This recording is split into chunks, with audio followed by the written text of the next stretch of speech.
Ассалаумағалейкум. Періштелерді бұл дүниеде көре аламыз ба деп сұрайды бір адам.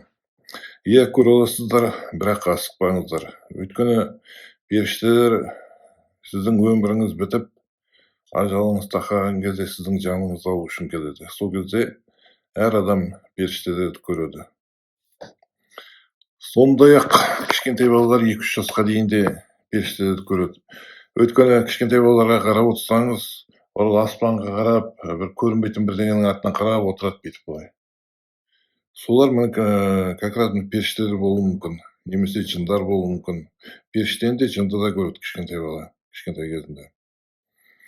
Сондай-ақ мен де кішкентай кезімде қатты ауырдым да, комнатаның қабырғасынан бір кішкентай аппақ нәрсе көрдім. Бірімен бір екеуі жарысып ойнап жүрді, бірдеңе суреттер салып жүрді.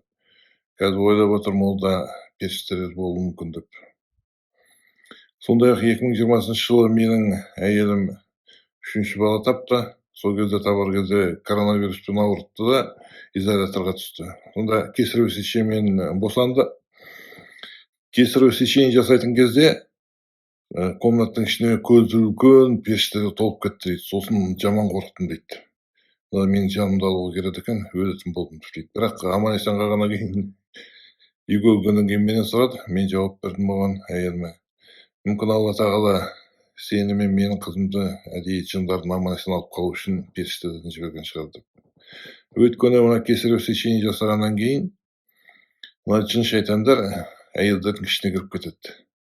Сондықтан да ескертетінім, кесарево сечение жасасаңыздар, одан кейін шыққаннан кейін, роддомнан шыққаннан кейін, жын шығаратындарға барып іштеріңізді тексертіңіздер. Мүмкін жын кіріп кеткен болуы мүмкін.